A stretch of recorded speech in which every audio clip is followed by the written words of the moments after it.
Greetings, David Wichman. Third time here, baby. Yes, sir. You're so special. What makes you special that you get 3 podcasts in 3 years? Has it been 3 years?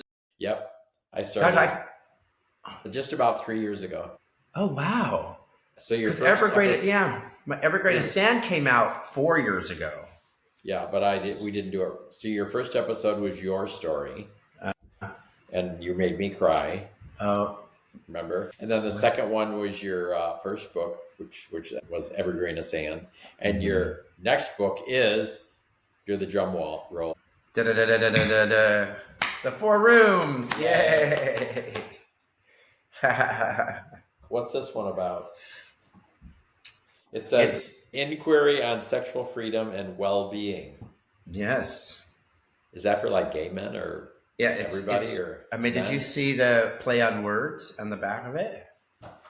I mean on the front of it, the play on words in the title? Inquiry. Queer. Inquiry. You read it like it was meant to be read. It's inquiry. Inquerry. Right.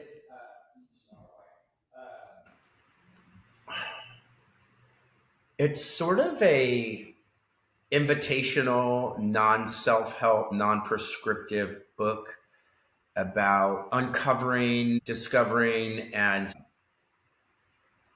really taking a look at and exploring all of the areas of our lives that we sort of may be living in exile or denial of or resistance from. A lot of ideas that come about for queer men are shame, societal, isolation, loneliness, and despair. And it's all taken from my work over the past 18 years as a sex worker and working with men who struggle with their sense of identity, their sexuality, their idea of not being enough.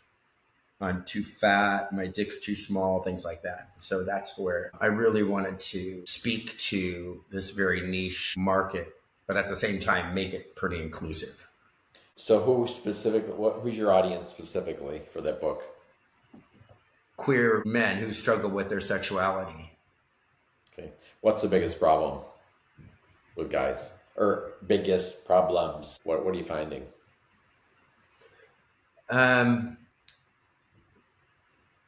Is so it is it self-image or what? no, Self-domain? and here's the thing that I like to talk about when it comes to the idea of the problem or the problems is that we keep investing into the idea that it's a problem, and I talk about that in the book Okay. in great detail about the problem with the problem is that we keep believing in the problem and therefore we keep trying to solve the problem. The people who aren't going to want to read this book are people who want solutions all the time. This book is really about cultivating curiosity and allowing yourself to explore more rather than have the answer. And so Wait, I wait, don't see wait. So it's not 5 easy steps to fulfillment? it's not like that at all. And you'll be very, very disappointed if you're looking for something like that, because I think for the most part, 5 steps to the 4 rooms is not meaning each room is going to solve one of your problems. What is the meaning of the 4 rooms? So the 4 rooms is taken from an old Indian proverb that says, if you must visit each room of your house, even if just to keep the windows open, instead of staying safe inside of one. And the Indian proverb talks about the room of the mind, the emotions, the spirit, and the body. And I talk about the thinking mind, the room of the emotions, the room of the sacred, and the room of the body. Hmm. And I talk about it I break the book up into 4 sections, and each room really is a template for the queer male experience or the queer identified experience on some of the struggles that we may have in the world today. Speaking of the world today, where are we going with all this? How does your book fit into that?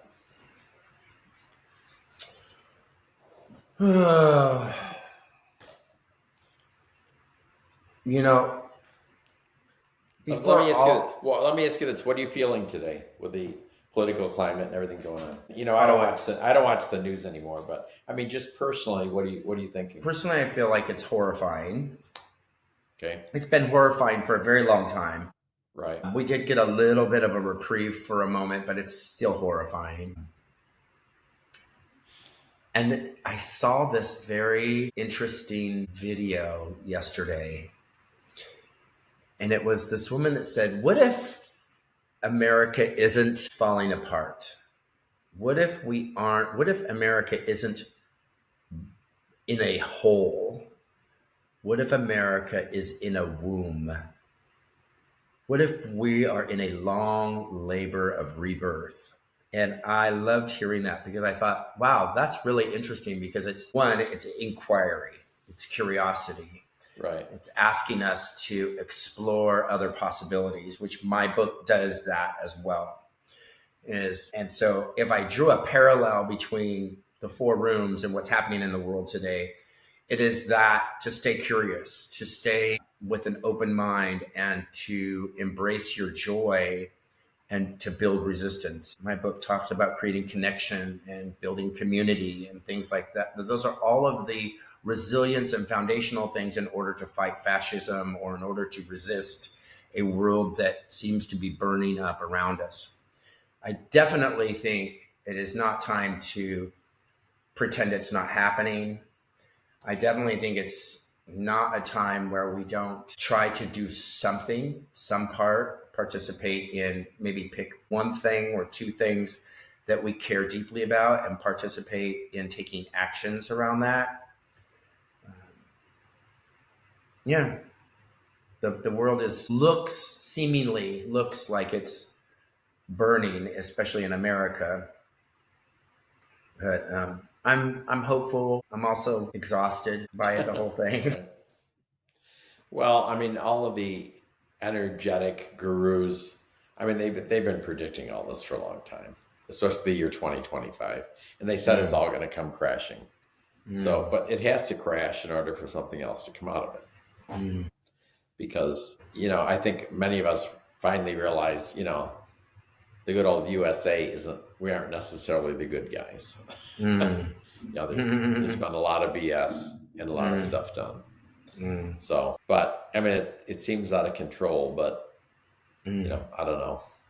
I have my own opinion on a lot of that, but I don't want to get involved in the politics of a lot of it. So anyway, I back to your mean, book. Go it's ahead. really important to talk about things, especially as it relates to my book, is queer joy and queer sexuality and our queer LGBTQIA embracing our erotic selves, because that is a big part of our, not only is it a part of our culture, but it is a part of our well-being.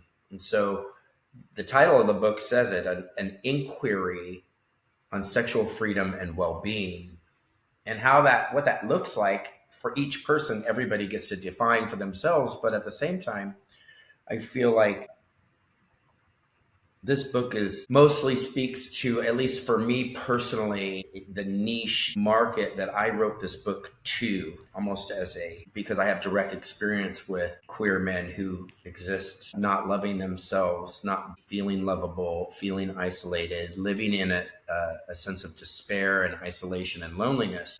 One of the things that, as I age out of my sex work career, I still wanted to leave behind and embrace and embody accessibility. I mean, a lot of the men that I've worked with in the past don't have access to a sex worker or a mentor or somebody who's guiding them into their sexual well-being. And we also have lost an entire generation of mentorship during the AIDS crisis. And so I wanted to write in depth about the tools and the things that I personally have experienced over the last 18 years working with marginalized communities of men who, in the queer community, who have, you know, uncovered and rediscovered or even resisted living in a place where sex and intimacy seem impossible. How long did it take you to write the book? How old am I? 56 years. Am I 56? I can't remember. For some reason, whenever I think about age, it took me, yeah, it took a long time to, but the content took 3 years. Did it? And Wow. it was a very interesting road. What is your favorite part of this book? Somebody else asked me that too at a live thing. I don't really know. I feel like there's a couple. One is I love the Room of the Sacred a lot. A lot of people would expect that room to be about spirituality or some energetic Right. source light energy healer cosmic thing, and it's not. And it's, I think one of the things that I've discovered about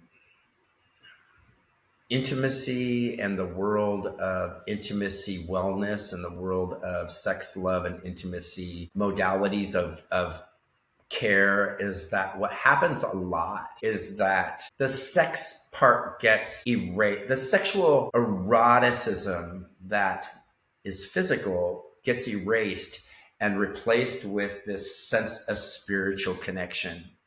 And there are terminologies and people and philosophies and modalities of care that surround sexual wellness industry that say one without the other is this, like, you know, it's impossible and you have to have a connection, and intimacy is, there's all these little gripes that I have about the erasure of physical intimacy, like even just random hookup sex, even online, walking into a stranger on the street and looking into each other's eyes and going home and fucking, all the way through the spectrum of having a long-term intimate relationship.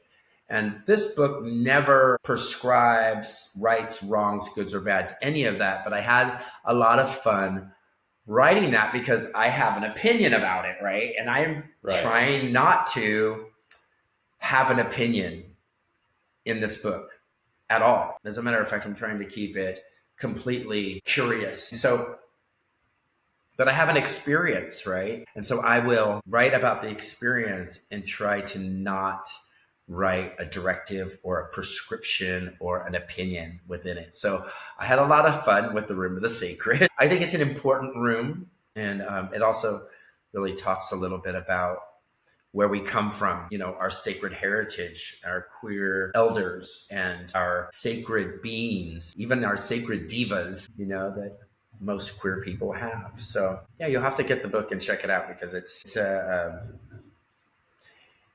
surprisingly what I've heard is that it's very gentle and very inclusive. And the feedback I've gotten is it's very kind. Is that weird? Like, it's like, yeah. Kindness is good today. Yes. Yeah. Yeah. So, a lot of guys talk about connection, Mm. but they talk, but it seems like it's almost all talk to me. Is that true in your experience or no? For me, I don't believe in such a thing as the idea that this was disconnected. I could believe that this random hookup didn't have a connection, right? Like, or that this guy that I'm interacting with online or came over to my house and sucked my cock or whatever it was, you know, that there was no connection. That I can believe that after they left, that I have this sense of emptiness. What I choose to do with that is look at it as an invitation, as an opening for more exploration. I try to allow myself to stay curious about that rather than mark it as, oh, that was an empty, meaningless, disconnected hookup. And so when we have a hierarchy of connection, disconnection, high vibe, low vibe, good, bad, right, wrong, when I start doing that, is I start copping out of actually exploring where I want to be curious about, where my body and my experience is calling me to explore. where the energy of the universe, so to speak, is moving me towards. Because as soon as I start trying to identify something as this thing, and then I judge it as that was amazing, that was not good, this was disconnected, that was connected. This is what true connection is. This is what true relationship is, right? This is what a true friend is. When I start putting those identifiers in front of what is, it means that I'm steeped in judgment. And that's not a thing to judge myself about, but it is actually, for me, an invitation to explore even more. It's like, if this thing needs to be true connection, that means I believe that there is a false connection. That means I believe in fake people and the ideas of that humanity, it goes very deep. I don't talk a lot about that in the book, but for myself personally, I try to use those opportunities to explore when I can. But when you say this experience wasn't up to whatever level you're putting it on, but I'm going to be curious, you are judging it right there, aren't you? Yes, yeah, and I say this a lot. When we judge something, it doesn't necessarily mean that that's where the conversation ends. However, you asked me earlier what you think the biggest problem is that even for myself, I find myself, if I'm judging something, it's letting me off the hook. That is bad, so I no longer have to address it. But you That are is judging good. it, and you're judging Right. it, and then you're saying, I'm going to be curious, though. Right. What are you saying, that you can't judge something and be curious at the same time? Well, it seems like you're saying judging is wrong, is what No, I'm I'm hearing not. you I'm say. not saying that. I'm saying You're actually not. allow yourself to judge, Okay. invite the judge to the table, but also invite the curious part of yourself. Also invite the person who lives in the unknown. There's lots of ways to describe what judgment feels like. What I'm saying is that I'll judge something as bad or good or right or wrong, and then I'll move on. This was right. This was bad. This was good. If I'm moving on instead of, that means I've already formed an opinion. And I've already, depending on what the subject matter is, and here we're talking about sex, love, and intimacy. We're talking about imprints and ideas and beliefs that we have taken on and carried with us. So if I judge myself or another person around that and I just leave it at that, I'm not getting curious. I'm not further exploring. I'm letting myself off the hook. So I believe that we can judge, we do judge, and continue the conversation. Allow ourselves to get even more curious about that judgment. What are you curious about, though? What's the object of your curiosity?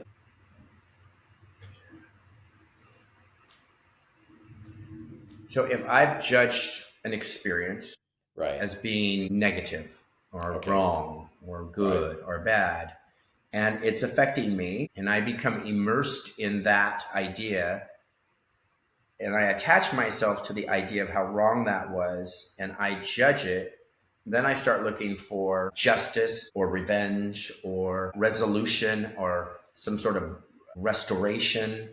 And I'm not saying there's anything wrong with that, but that's the further exploration that's seen through the lens of judgment. If I am judging something and getting curious about why do I think that's bad? Okay. Where did I get that message from that it was bad? If it's a morality issue, that's a completely different subject. And I think you may be thinking what I'm talking about is our sexuality. I'm talking about our ideas of not enoughness. I'm talking about when a queer man says, I don't have a cock that is as big as that guy's, or I don't have a body that looks like that other guy's. I don't have a partner. I'm alone. I feel lonely, unlovable. And my thing is that too is self-judgment. And I ask and explore getting curious about those ideas in the book, The Four Rooms, about where those ideas actually came from. It's easy to say, well, society, parents, religious partners, bullies, but to put it into practice and intentionally actually trace where those messages came from when they came up is a whole nother ballgame. And that's what cultivates curiosity without pointing a finger and saying, and living in what do they call victim consciousness, more of a witness idea where you explore and allow yourself to be present with what is. Hmm. Hmm. So if I'm eating a meal and it's like really shitty, like, I mean, I'm judging it. Oh, this cream sauce is sour. I'm gonna get sick from it. So, but that I'm judging it, right? Right. What does that? Yeah, but what does that have to do with But sex, love, well, intimacy, and I'm just sexuality? saying. I guess what I'm saying is sometimes an experience. Why would I need to be curious if I deem it as a lousy experience with somebody? Good one. Yeah. Why would you? Because It doesn't bother you to eat that meal and go, okay, I won't be eating that meal again, and we'll be coming back to that restaurant again. It's right. fine when you're talking about food. But I think sometimes things are they just are. Like you could be with Yes, somebody and maybe it just is a lousy experience. that's great. So I don't know why I would need to be curious about that. I guess is what I'm saying. I'm playing I devil's think if it's advocate. preventing you or stopping you from moving forward, if you're living in isolation and a sense of loneliness, that is where I think I try to get curious. If I'm, and that's mostly what my book is written about. That's mostly the experience that I have uncovered in my 18 Okay. years of working with men who've lived in loneliness and sort of this sort of self, I don't belongness that goes on in not queer society, with individual people that I've worked with over the years. And so I think it actually plays a big part in our society to allow us to live in disconnection and live in loneliness and live in this sort of idea that I'm never going to be enough or I'm not enough. I mean, that may not be your experience, but the reason I wrote this book is because it is the experience of thousands of men all over the planet right now, is Right. that they don't feel acceptable. They believe through religion, societal conditioning, trauma, abuse, especially in America, but in many, many places all over the world, that they don't belong, that they don't fit.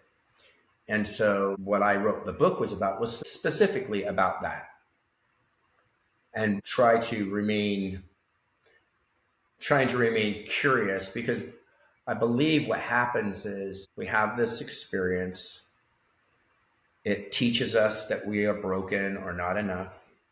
We have Right. this idea from maybe even a very young age, or we have attached ourselves to the idea that we are not enough or that we're not lovable or acceptable. And then we believe it, we remanifest it and live in it without, and not only that, but then once we discover it, we've uncovered this like, I don't feel enough. I feel unlovable. I know I'm not broken, but so I need to change it. I need to heal it. I need to become the most authentic version of myself, the best version of myself. And my pitch is sort of a little different. It's more about remaining curious about that, remaining curious about what if you aren't broken? What if you don't need to heal, but rather uncover and discover more about yourself and remember who you are?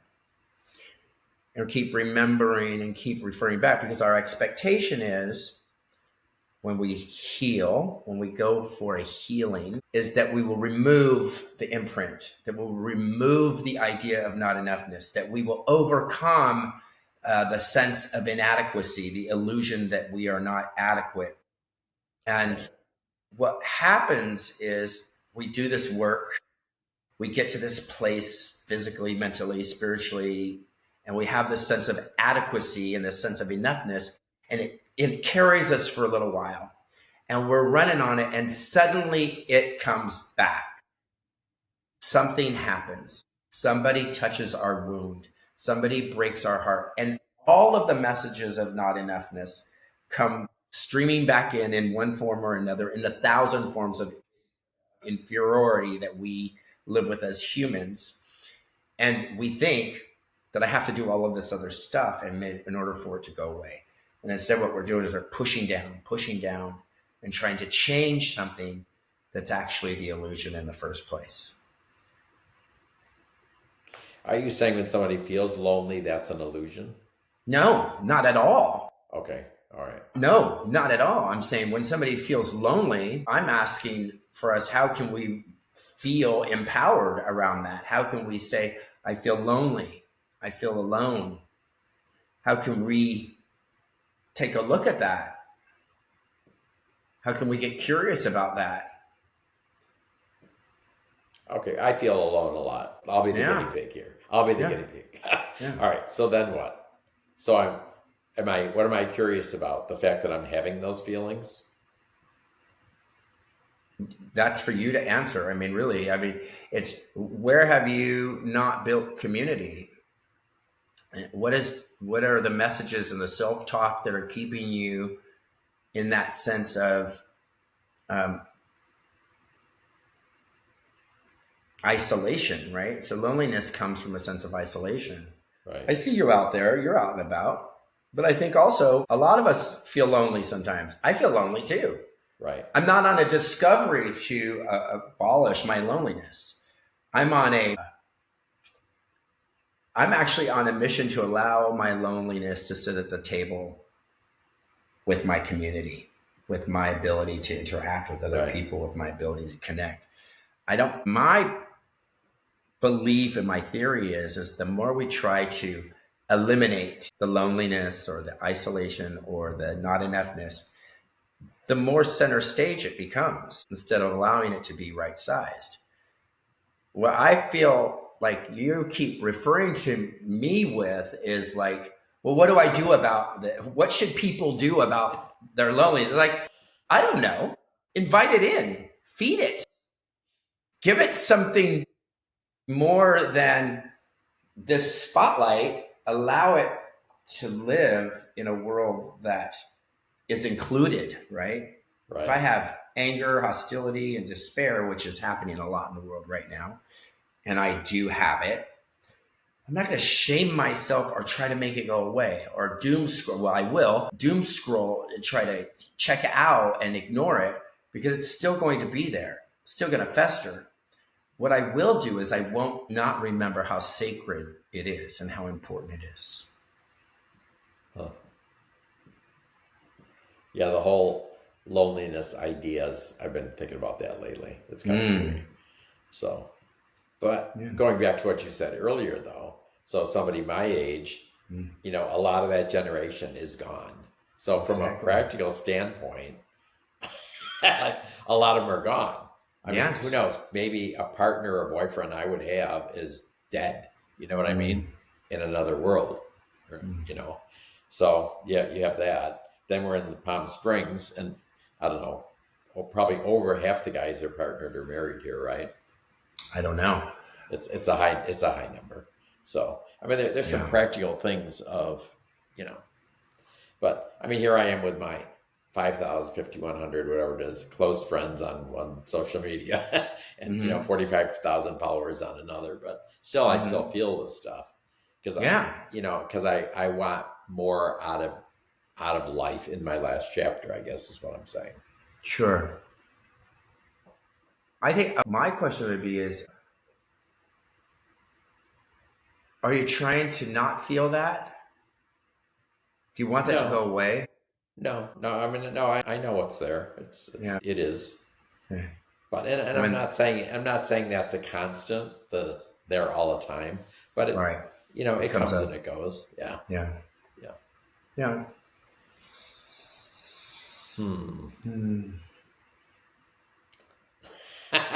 I see that you engage, like you just were telling me like that you engaged a shaman and that you're on this journey. And so I feel Right. like at least you're out there taking actions. One thing that you said to me that I find very interesting is that we lost a generation of men um, that Well, were, didn't you say that? yes, but I mean, you reminded me of what I Right. said. Right. But I mean, when I think about that, and I think, well, what is my job here then? Who am I filling in for? Because there are enormous shoes to fill for people from our generation. And I love that you do this podcast, that you engage with the storytelling, you bring men on, you're doing this Right. that is going to keep a legacy and information and keep alive the stories of generations of men who may not be here any longer. Right. And so it's sort of the same thing with the book. It's like, I'm 56 and I want other queer people to know to that you're not broken, that to try to fix or to heal from ideas of not enoughness can be folly if it becomes the only thing that we do as our, and that our Right. queer joy, that our sexuality, that our bodies, that our age, wherever we're at on the spectrum of our sexuality is sacred and important and beautiful. And That is an interesting point that you just brought up, and I hadn't thought of that before. mm, Because I mean, a lot of the guys my age did die, but yep, here I am. I made it. yep. And I know you feel like you have a sense of responsibility Right. in the world to Right. produce and to do these interviews because I've noticed that you're out there talking to other men and other Right. people to come on your podcast. And so it's really an important service. I was telling the shaman yesterday that was here, because I used to be in the ministry stuff when I was married with the kids and all that stuff in Right. Seattle, and here I was on this ministry quote unquote track, and it was like this. One day I'm sitting in church on some Sunday morning, and it was like as clear as anything. And this was probably, God, over 30 years ago, definitely over 30 years ago. Mm. It was like it just came to me. It's like it's not now. You're gonna have something to say later, Mm. and here I am And here you are, and you have something to say. doing what I'm doing. Yeah. Yeah. And you're out there doing it. Yeah. So, But I really want this to reach, the unreachable, the guy in the small town that's so discouraged exactly. and stuff like that. Yes. And I posted something on Facebook. Somebody wrote to me the other day. I saw it. Yeah. I came out. I listened to these guys' stories and I Yes. was encouraged and I came out. I love hearing that. And really, it's few and far between when you get feedback like that, but it was really great. I smiled so greatly because I was like, see, that's why that's that moment of your why. That's your why of what you're doing. Right. That's why I write the books that I write, is because it's easy for me to be in Palm Springs or San Francisco or Seattle or Right. P-Town because it's full of queer people. Who I'm really hoping to reach with this book is the guy in Kentucky or Mississippi or deep south, some place where they're living alone, feeling Right. not enough, and looking for, and I talk about it, looking for their people. Yeah. Well, And yes. So we're doing this for the same audience, basically. yes. Yeah. That's why I wanted to be on here again for the third time because I want you to talk to the people who want to read my book. Right. Read it.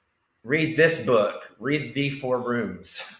You're a good author. Hey, so what do you do? Are you on a tour? Going to go on a tour, or what do you do? I am on tour. Yes, I leave for San Francisco on the 4th, and then why do I keep losing track of all the things? And then I'm doing a workshop and a book reading and a book signing at Timberfell for Ray Dalton's Fornication weekend. Where is that at? It's in Tennessee. Really? It's on the border of Tennessee and Georgia. TimberfellResorts.com. I don't know. Right. I know that I've been before. The airport is Tri-Cities. So I believe it's Tennessee or Georgia. It's about an hour from Knoxville, Tennessee. And it is a group of content creators and sex workers and their Wow. fans and people who enjoy that industry and people who struggle with their sexuality and people who don't. And they go and they teach each other how to cruise, how to connect, how to be inclusive, right? And how to, um, I'm doing this workshop on cruising because I want to talk about how we reject one another even without saying a word, how we turn away and it's a form of shaming, it's a form of rejection, and how we can navigate that. So I have a whole spiel about that. I'm also doing a talk for the Leathermen's discussion group in May in San Francisco again, and I'm trying to get into some bookstores in Seattle and in Portland for August because I don't want to visit there any other time of year. Right.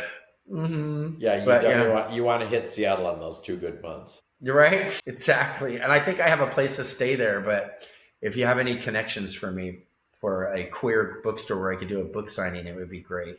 The I don't need to bookstore, do as workshops, you but know, the small bookstores have just been going out of business. I know. Yuck. And so I'm there to help bring in their new customers because books are actually they're having a renaissance, kind of like vinyl. Like Really? These TikTokers, they have a thing called Book Talk. It's a form of TikTok. And all these kids are out there like carrying stacks of books around like this. It's amazing. They're like, Really? here's my haul. It's so cool. It's so cool. Wow. Books are having, it's what do they call it? Luddite? Is it Luddite? People who don't use technology. Oh, okay. I So don't know, but there's a Luddite realm of young kids who still right. happen to use TikTok, but they have flip phones and who knows what else Oh, they're doing. wow. But it's crazy. But the world's So crazy. so go back to cruising for a minute. Yeah, Is cruising still a thing? it is. Because you had to learn how to cruise back when you just went to the gay bars or whatever before Right. the internet. But now with Right. the internet and all this, do you cruise online or do you cruise in person? You What do do you do? both. You Both? can, yeah. And I think what's very, very interesting is that we cruise one another. I think it's a bit of a lost art. We used to cruise each other all the time. Queer Right. men used to cruise each other all the Right. time. It was like, was part of the foundation of each of our days, right? It's like, I'm going to go out. I'm going to go to work. I'm going to go protest. I'm going to go do whatever I do. I'm going to go dance tonight. I'm going to go hang out, have coffee, whatever. Right. And I'm going to cruise guys with intent to fuck. And so much stuff has happened since all of that, Right. including But now it's a different ballgame. Now people are on these all the time, and Right. they are doom Right. scrolling away, and they're on the apps, which I do not disagree with. I think technology is an absolute amazing, incredible tool that we can use, especially to hook up, but to remain safe, to tell people where you are, to not feel ashamed of being on Sniffies or Scruff or Grinder or any of those other online presence. To not be the problem with that is we do it with this sense of shame. We don't tell people what we're doing. Nobody knows where we are, and then tragedy strikes. And so there's a lot going on with that right now during this time, is to remain safe and shame Oh. free. And my book teaches us how to stay available to that if we choose to, how to stay available and curious about that. So, yeah. So teaching cruising. So do you think that the line "What are you into" is the best thing to start with all the time?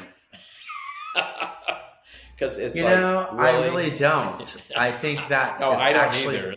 yeah, I mean, I really don't because I have a theory that I could think that I'm into one thing.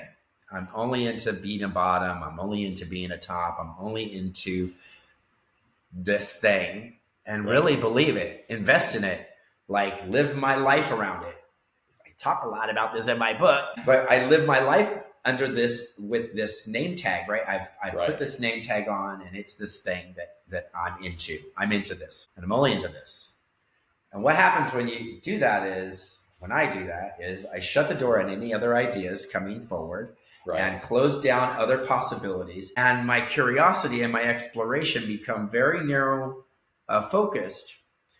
When I stay curious and when I stay open to other ideas, suddenly I'm not really into one thing. I'm actually relating and connecting and seeing where things go. And chemistry between two human beings touching, or chemistry even with my self pleasure, chemistry out in the community, even in cruising, plays a huge role. And the inner energy that we're carrying around, that swagger or that insecurity, and believe me, we're carrying both of them at the same time. Depending on which one we are embodying the most at the time, will really magnetize toward us or allow us to relate to other people who are kind of carrying that same Oh, energetic vibration. But that's the only reason I call it that is because I lack the terminology or the description of what happens when we meet other men and take our clothes off. hmm. So, and I always like to say that I think you could be with the hottest guy in town, and if you don't have chemistry, you don't have chemistry. And like you said earlier, it's not going to be a great experience. And the illusion will be crushed that the hottest guy in town means it's going to be the hottest sex, and I'm going to get my fantasy come true and everything is going to happen. I Right. don't know that that's true. And, you know, maybe that has happened for people, but I think chemistry plays a big role in Right. that. And you could have a really hot guy at a bar. I mean, who's like really hot, and nobody's talking to him because they always Yeah, they're all figure, intimidated. well, yeah, he's not going to talk to me, He's out of my or league. yeah, all that. And Yeah, so because we have all those that beliefs. right, We have all those beliefs. right. Yeah. What percentage of online profiles do you think are fake Oh, nowadays? I have no idea. I It's have got no to be idea a because I don't explore that, like whether that profile is fake, because I don't. I'll know. You know, your gut won't lie to you. I had Yeah. this really funny thing happen. I don't think I've ever told the story on here. Uh oh. So I was in between partners and I went on Match.com, which meh, Yeah. not my favorite. Not But an anyway, endorsement. so I'm on there and I was on there less than a week and I got off it. But Yeah. anyway, so I'm on there and this absolutely drop dead Latino guy approaches, sends me a message, and he Yeah. says, I've been on here a year and no one has paid any attention to me. And today is my last day on here. It's like, first of all, red flag, no one's paid any attention to you. Are you kidding me? Right. So then he says, well, since I'm going off, your profile interests me. Could we switch to email? So I was in a mood this one day. So I go, yeah. So I give him like an email that I don't use very much, you know, Uh, so he's sending me over time, like over a few days, he sends me pictures of his late father, telling me all this stuff. He sends me, I think, like 9 or 10 pictures of himself, uh, and you know, blah blah blah blah blah. So because I'm a photographer, they've changed it, but you could do an image search on Google where you put it in and it tells you where that photo is yeah. on the internet. Yeah. So I put the father's picture in, nothing. I put the first picture of the guy in, and like 10,000 hits. Seriously. Yes. Yeah. So he's a famous South American movie star. Now, obviously, a fake, Right. fake account. Blah blah. Yes. He's probably after money or something. So Yeah. I go, okay. So I write back to him on an email after discovering this, and I wanted to play the game a little bit. So in the subject line, I put, "I can't stop thinking about your smile," right? And then in the body of it, I go, "You have to excuse me for being crude and everything, but I've got to ask you something. I'm a top." And I haven't fucked a South American famous movie star in years. Would you be up for that? Never heard back. Never Of heard back course from you her didn't. again. Yeah, it was great. It was great. It was great. Of course you did. Yeah. It's just, yeah, you got to be careful. I mean, that's why community is so important, right? It's like Right. once you're building that core community of people that you've connected with and trust, and you know, I think I say that out loud because I need to do that more myself. Right. Honestly, I can get real busy, and the book is busy, I'm busy, look at me go, and I'm on the road and I got work and I blah blah blah. And I stop connecting with my community. I stop having people that I can rely on and trust. Now, I have a long history of friendships. So I Right. know that I can engage people and say, listen, I need to be accountable to you for this thing. Right. Something's going on with me personally, and I can be accountable. That is a sense of community. Right. But I think also it's really important to really build a reciprocal community of people who, when I feel alone or lonely or I'm constantly on the internet, that I can reach out to and say to that one core person, I'm not, you know, I don't know what's going on. I have this sense of loneliness. I have this illusion of inadequacy. I'm experiencing a sense of not enoughness. Right. And I don't reach out to that core community of people because I think they'll help me make it go away, but they will shoulder the story with me, right? So, core community of people will carry that with you without,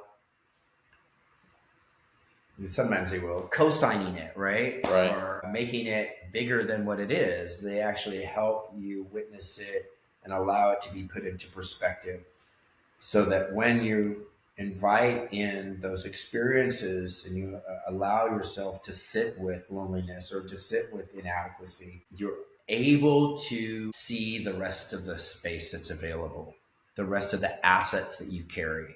When loneliness becomes so big and it takes center stage, or when isolation or when not enoughness gets so big, you're not seeing the rest of the room. And so when I talk about the room, it's like, I'm just going to, I don't know if I'm going to, is it naked? No. Okay. If this is a wall and I'm standing up against the wall, the only thing I see is what's right in front of my face. Right. But if I step back a little bit and allow the loneliness, not enoughness, whatever it is, to be in my perspective, I'm also seeing in my peripheral that there's more inside this room than I think is available. But if I'm here all the time, I'm immersed in that sense of not enoughness. And so my job is to make more room. And how do I do that? How do I make more room? Is I really just keep breathing through the idea that this room is far bigger than I think it is, and allow myself to step back and see what else is available. Who else am I? Right. What else am I doing today? You know, who? And when you step back, you can see Wilkinson's one of his photo books there. I know, but I don't want to. Depending on where you're posting this, I didn't want to. No, it's fine. With what we're saying on here, please. So I say that because it's important to remember that we can get consumed, and I wrote a lot of what happens is once we get attached and consumed and immersed in our sense of whatever it is, Right. we stop practicing building community. We stop doing things that we're passionate about. We stop caring about our bodies. Lots of stuff happens, especially if we've experienced trauma. And for the most part, most queer people have experienced Right. a semblance or enormous trauma. And so I try to open up the conversation in that book Right. about that and what we do with those feelings. So you have a third book percolating? In the very farthest corners of my mind, there is something I'm thinking about doing, but it is so far away. And, it's probably the one book that I would actually make money with. Really? I've traveled a lot and I want to tell those stories. And so it would have to be like a photo version of all of the trips that I've taken, but pick like 12 of them and do 12 Right. chapters or some, or 15. Right. And the photos that I've taken, I'm not a photographer, but that tell the story. And so that's Right. the only other thing that I think I would do. I would publish. I signed up by accident for Substack because I subscribed to somebody I wanted to support. Like I give them, $50 a year or whatever. Right. And I did something, I don't know, but now I have a Substack and I don't write on it. But I'm getting subscriber after subscriber, and I'm just like,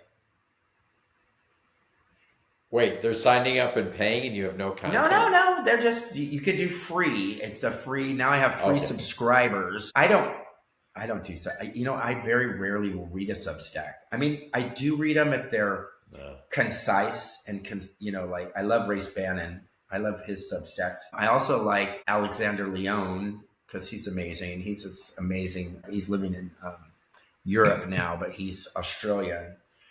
And I quote him in the beginning of my book about, if you open it up, you can actually see that I quoted him as what he talks about is queer people don't play. I can't think of how he writes it. It's at the very beginning of the Thinking Mind room. I have these glasses on. I can't read with them. Don't worry about it. But I quote him because he talks about how queer people play a version of ourselves to protect ourselves. And we spend the rest of our adult life unpicking the parts of ourselves that are real and what aren't. And it's a beautiful viral quote that went around. Well, they're going to have to buy the book to read that. Yes. And subscribe to Alexander Leone's Substack and to Race Bandon's Substack. Do you have a Substack? I don't. I'm not going to get into that. No. Yeah. I have enough with my YouTube and then about, 25 other channels for this thing. Yeah, that's there. You go. I have no idea what's going on. If you're listening, by the way, on any of those Apple, any of them, I don't go on there. I don't know what's going on with it. So if you wrote to me and I didn't answer, go to YouTube. I'll answer it on there. Exactly. So, I only have so many hours in a day. I can't do all that stuff. Exactly. So, all right, sir. So good to see you again. Thank you for having me on for a third time to pitch my wares. And we'll put the link below where they can buy the book. It's going to be on Amazon, isn't it? No. Let me just say this right now, okay?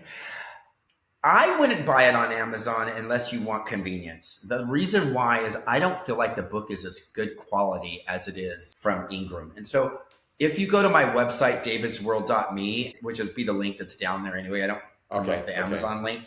You can buy it. It's so much nicer. The book feels the quality is way better. And it's like Amazon. It's like, where did you print this at? Anyways. Wait a minute. Wait. So on Amazon, they're printing it like on demand? They print it on demand on Amazon. Oh, I didn't know that. Yeah, but they use a different quality. I'm not saying it's bad. It's acceptable. But when you see the Ingram book, and there's another print on demand publishing company called Ingram Sparks, that the paper is nicer when I sign it. So what is this one? I don't remember. So you gave it to me, but is it from Amazon or because I think that is Amazon. I love these vellum covers. They're so yes, sexy. Yeah, that must be. I actually, I know. It's a nice quality. Amazon does that vellum cover as well, but it depends on, does it feel thick and nice and chunky to you? If it doesn't, then it's probably from Amazon. I don't remember. Well, I do like thick and chunky, I gotta say. Yes. Don't we all? All right, David. We'll be in touch. Thanks. All right. Thanks for having me. Thanks for coming in. Okay, bye. Bye.